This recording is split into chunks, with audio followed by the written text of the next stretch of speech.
अस्सलाम वालेकुम dear students. तो आज हम पढ़ेंगे कंज्यूमर बाइंग डिसीजन प्रोसेस। ठीक है, तो हम पढ़ेंगे कि कंज्यूमर कैसे जो है डिसीजन लेता है एक प्रोडक्ट को ख़रीदने में। ठीक है, तो वो आज पढ़ेंगे हम। प्रोसेस पढ़ेंगे, स्टेज पढ़ेंगे, तो मीनिंग पढ़ेंगे हम बाइंग डिसीजन प्रोसेस मीनिंग।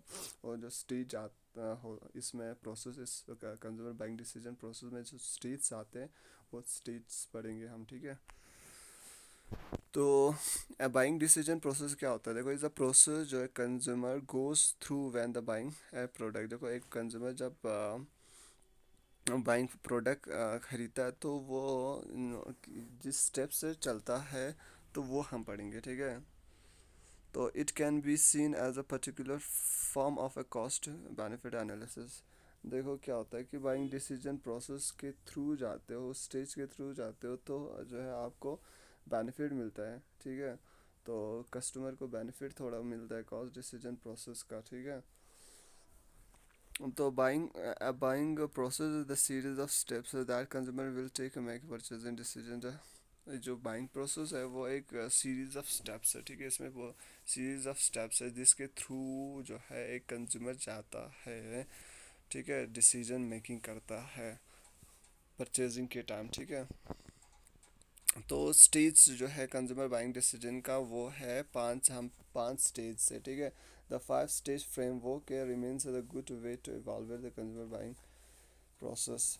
ठीक है, देखो आपको अगर आप एज अ अगर फॉर एग्जांपल आप अगर कोई एजेंसी चला रहे हो या कोई प्रोडक्ट आपको बेचना है। ठीक है, तो आपको ये फाइव स्टेज से देखना है। फिर ये फाइव स्टेज फ्रेमवर्क जो है आपको पढ़ना है। कंज्यूमर का बाइंग प्रोसेस डिसीजन देखना है, ये फाइव स्टेप्स देखना है, ताकि जो है आप इवॉल्वेट करें कंज्यूमर बाइंग प्रोसेस को। ठीक है, इन अ गुड वे। तो नीड रिकॉग्नाइजेशन है फर्स्ट स्टेप। ठीक है, फर्स्ट स्टेज है नीड रिकॉग्नाइजेशन करना है, आपको नीड को रिकॉग्नाइज करना है। सीधे ये सिंपल है, बहुत ही सिंपल है। आपको देखो ज़्यादा कुछ नहीं है। देखो, सबसे पहले क्या करते हो आप? जब कोई प्रोडक्ट खरीदते हो आप देखते हो कि आपका नीड क्या है। ठीक है, नीड के हिसाब से आप कोई प्रोडक्ट खरीदते हो।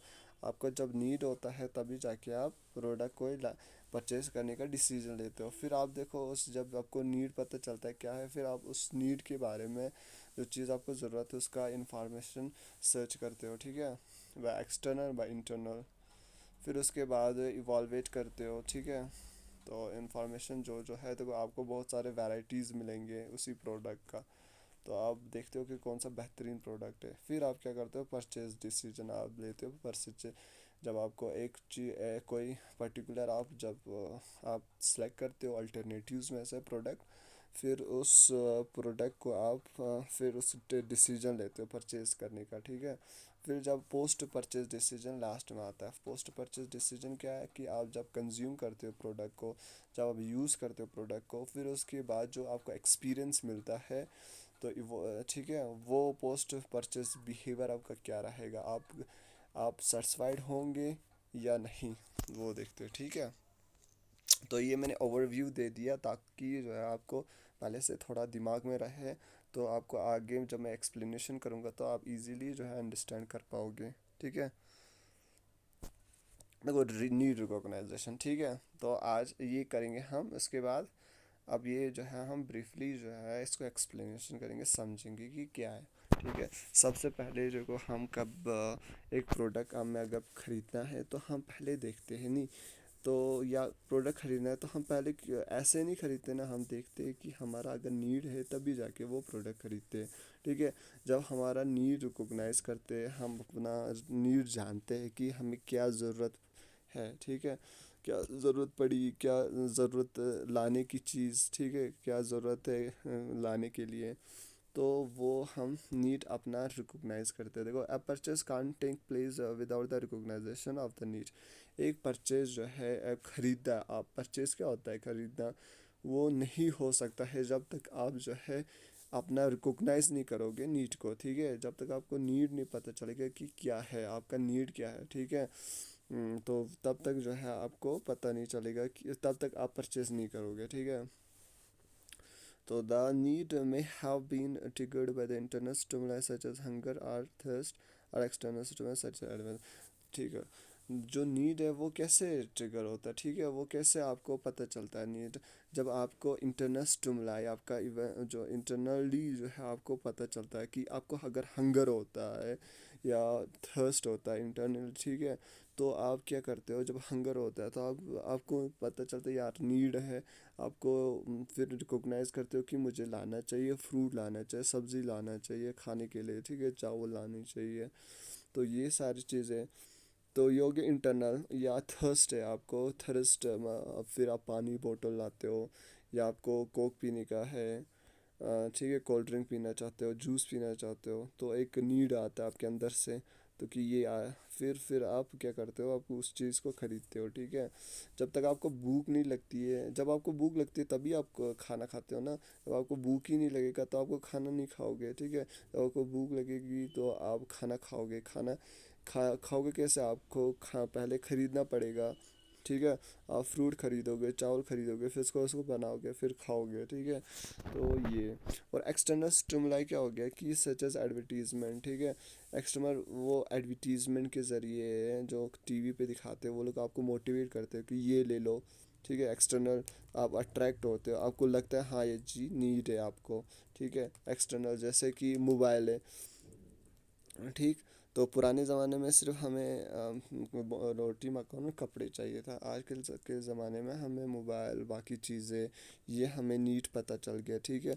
तो आपको लगता है कि एक्सटर्नल आप बाहर देखते हो, एडवर्टीजमेंट में देखते हो कि मोबाइल, फिर आपको लगता है आपको नीड, आपको जो है अपना नीड पता चलता है कि हाँ यार मुझे मोबाइल ख़रीदना चाहिए ताकि मैं जो है कांटेक्ट कर सकूं, बाकियों को, दोस्तों को कर सकूं, फैमिली को कर सकूं, या मोबाइल से इंफॉर्मेशन सर्च करूं, इंटरनेट चलाऊं, उसमें से इंफॉर्मेशन सर्च करूं, उस पर यूट्यूब से जो है लर्निंग करूं कुछ, ये सारी चीज़ें। तो आपको जब रिकॉग्नाइज होता है तो आप क्या करते हो, मोबाइल ख़रीदने का डिसीजन लेते हो, ठीक। According to Maslow's hierarchy, only when a person has fulfilled the needs at a certain stage can he or she move to the next stage. देखो, मास्लो आपको इससे पहले वाले लेक्चर में इब्राहिम मास्लो हिरारकी आपको मैंने पढ़ाया था, ठीक है। उसमें क्या होता था, उसमें 5 स्टेज होते थे, साइकोलॉजिकल, सेफ्टी, एस्टीम, ठीक है। तो वो सबसे ऊपर क्या होता था, सेल्फ एक्चुअलाइजेशन, पैरामिड पढ़ाया था आपको मैंने। तो उसमें हमने क्या पढ़ा था कि कैसे जो है उसमें हमने पढ़ा था कि जो कैसे जो है एक इंसान का जो है नीड जो है एक स्टेज से दूसरे स्टेज तक स्टेज पे जाता है, ठीक है। जब तक एक स्टेज फुलफिल नहीं होता है, नीड उसका फुलफिल नहीं होता है, तब तक वो दूसरे स्टेज पे नहीं जाएगा, ठीक है। तो हमने पढ़ा था उसमें कि कैसे when a person has fulfilled, जब वो फुलफिल करता है एक नीड को, एक सर्टेन स्टेज को, तो ही कैन, फिर वो मूव करता है दूसरे नेक्स्ट स्टेज को, ठीक है। जैसे सबसे पहले वो साइकोलॉजिकल, ठीक है, स्टेज पे होता है सबसे पहले तो उसमें क्या होता है, सबसे बॉटम स्टेज पे कि उसको सरवाइव करने के लिए खाना पीने की ज़रूरत होती है, ठीक है, वो सारी चीज़ें ज़रूरत होती है, ठीक है। तो वो नीड फुलफिल करने की कोशिश करता है, फिर जब वो फुलफिल हो जाता है तो वो सेफ्टी सिक्योरिटी देखता है, ठीक है। जैसे जॉब देखता है, ठीक है। तो वो फुलफिल करने की कोशिश करता है, जॉब की सिक्योरिटी, या फाइनेंशियल सिक्योरिटी, ठीक है। घर, या जो है घर, उसको अच्छा खासा घर हो ताकि वो सिक्योर, जो है रोबर हो या थीफ हो, वो थेफ्ट ना करे, ठीक है। तो ये, फिर उसके बाद वो सोशल स्टेटस, लॉ, हाँ, थर्ड क्या था स्टेज उसमें, लॉ एंड बिलोंगिंग्स। तो वो लॉ एंड बिलोंगिंग्स वो उसकी तरफ चाहता है, फैमिली बनाना चाहता है फिर थर्ड स्टेज में, ठीक है। तो उसको वो नीड, या फिर वो नीड उसका अराइज होता है, ठीक है, थर्ड स्टेज में कि वो फैमिली एक बनाए, ठीक है, लॉ एंड बिलोंगिंग्स, ठीक। तो फोर्थ स्टेज में वो एस्टीम चाहता है, सोशल, उसका सोशल स्टेटस हो, तो ये नीड, तो फिर ऐसे ऐसे जो अराइज होता है, ठीक। तो ऐसे ही अकॉर्डिंग टू, इसीलिए देखो नीड रिकॉग्नाइजेशन में ये जो है, अकॉर्डिंग टू इब्राहिम मास्लो से आपको ये भी पता चलेगा, ये इसमें इसने क्यों दिया है कि मास्लो हिरारकी वाला, क्योंकि नीड जो है इंसान का जो है फुलफिल होता है, एक फुलफिल होता है तो दूसरा अराइज होता है, ठीक है। तो हम नीड जब देखते हैं, जब हमें नीड पता चलता है तभी जाके हम परचेज़ करते हैं, वरना परचेज़ नहीं होता है। ठीक है, नीड हम पहले देखते हैं कि अगर नीड है, इंटरनल नीड है या एक्सटर्नल नीड है, ठीक है, तो जो है हम परचेज़ करते हैं।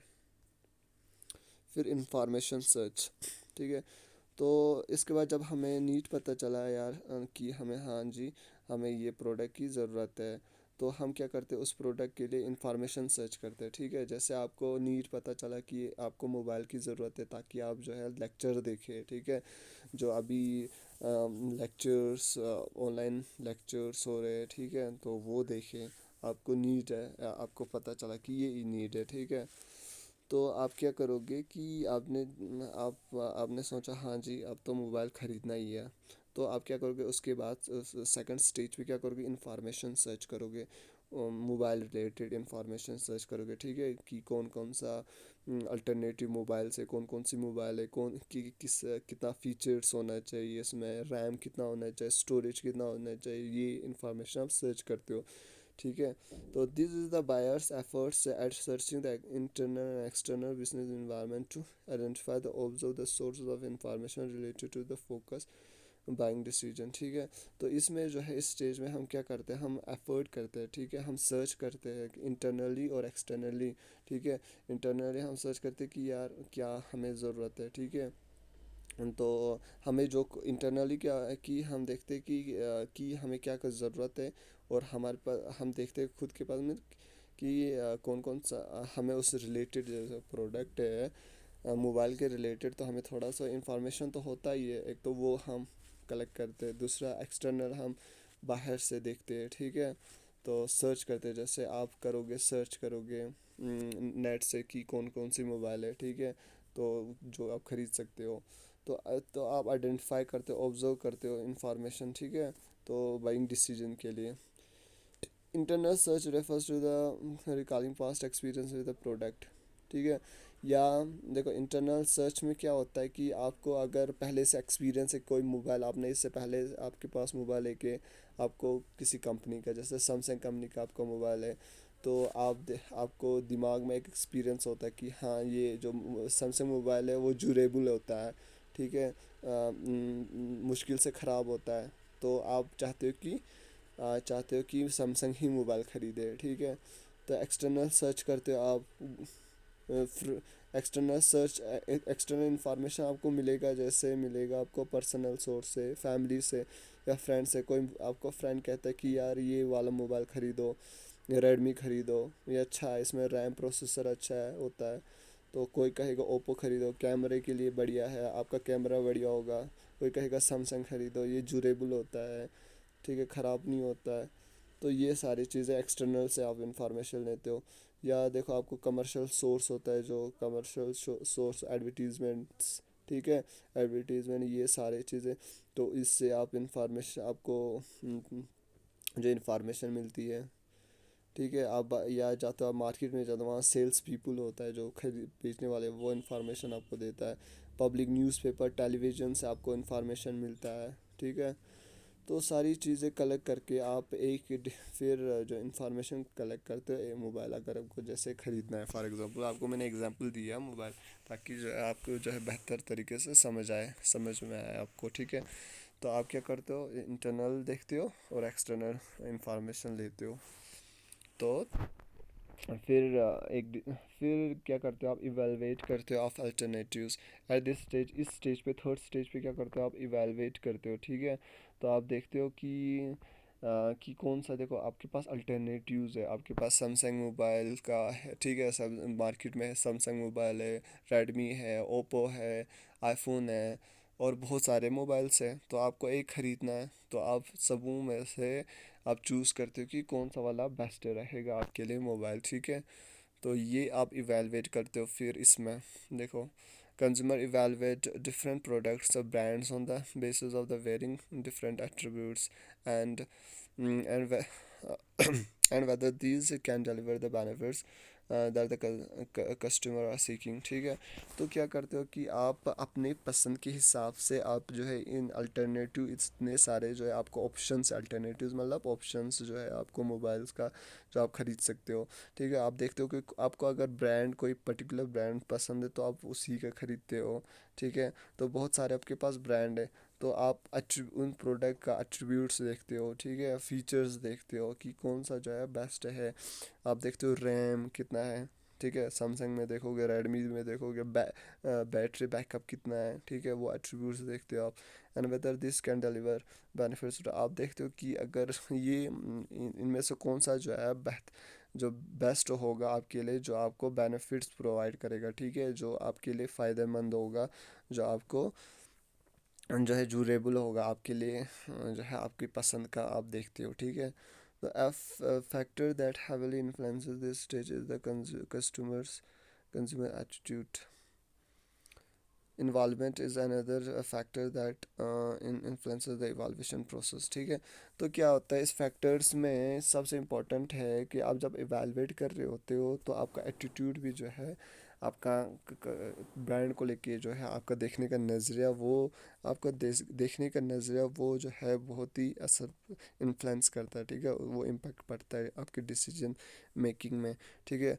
आप देखो, आप अगर आपकी आपकी देखने का नज़रिया है जैसे ओप्पो अच्छी मोबाइल नहीं है या रेडमी नहीं है, ठीक, आपके देखने का नज़रिया कि सैमसंग ही बेस्ट मोबाइल है, तो आप सिर्फ सैमसंग ही ख़रीदोगे।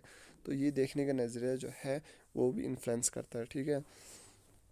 तो involvement in another another factor that, कोई इन्वॉल्वमेंट करता है, कोई फ्रेंड्स बोलता है, ठीक है, आपको कि ये वाला ही ख़रीदो, ये बढ़िया मोबाइल होता है, तो वो भी आपको इन्फ्लुएंस करता है आपकी इवैल्यूएशन प्रोसेस में, ठीक है। तो इवैल्यूएशन में क्या करते हो, इस थर्ड स्टेज में आप इवैल्यूएट करते हो, बहुत सारा आपका अल्टरनेटिव्स ऑफ मोबाइल्स होता है, तो आप उसमें से एक चूज़ करते हो, ठीक है। इसमें इवैल्यूएशन में जो है आप इवैल्यूएट करते हो सभी मोबाइल्स को, ताकि जो है एक जो है परचेस करे। परचेज डिसीजन, अभी जो है फोर्थ डिसीजन, फोर्थ में तो अच्छा, फोर्थ परचेज डिसीजन और पोस्ट परचेज डिसीजन बिहेवियर, तो ये हम कल पढ़ेंगे। तो वीडियो लंबा हो चुका है, तो इतना ही पढ़ेंगे। अल्लाह हाफिज़, टेक केयर, ओके।